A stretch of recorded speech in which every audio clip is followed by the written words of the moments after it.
I was talking to a friend the other day, and it suddenly dawned on me that there's something that I think is kind of important that I've never shared with you before. And that's this. As a worship leader, you should be someone who is learning on an ongoing basis. Don't stop. Keep exploring, keep looking at things. And one of the things that I think is really important in being a learner, a lifelong learner, I've heard someone call it, is to read.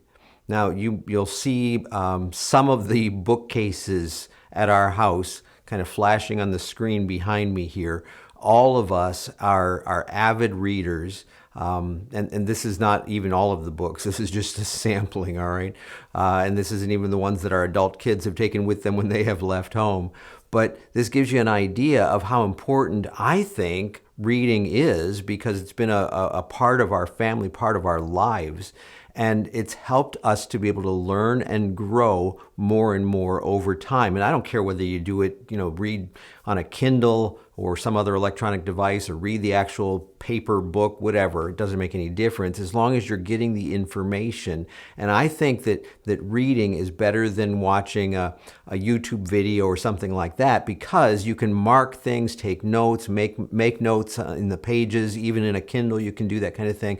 Just practical things that will help you to be able to refer back to those things, because even if you never refer back to them, writing a note on it is going to help you over the long term. So let me make this practical for you. A couple of books that I think are really important, that had a big impact on me as a worship leader, and honestly have nothing to do with worship.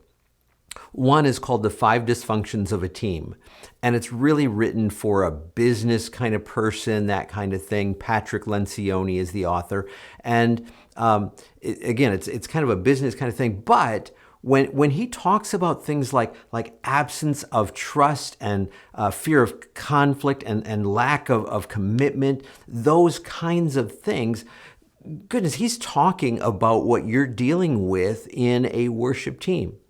And so I found that book immensely helpful in dealing with the team that I had at our church. And even if you don't like to read, you'll probably like this book because it's basically a novel. I mean, the whole thing, front to end, is a story. You're going to learn during it, but it's very practical and very helpful. The 5 Dysfunctions of a Team, and talks about some really practical things that you'll be able to use as a worship leader. The other book that I would recommend that has nothing to do with worship, and so you might not find either of these unless somebody tells you about them, is it's called Leadership and Self-Deception.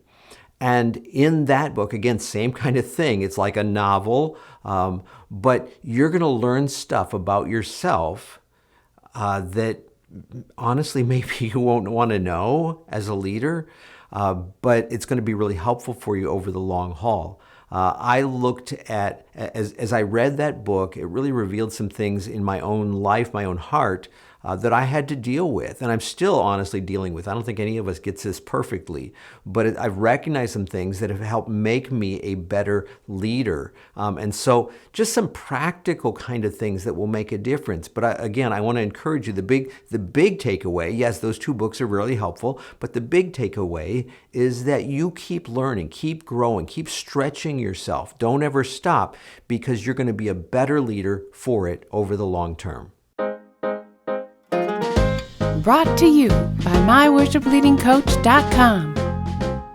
Helping you to be more fully equipped as a worship leader.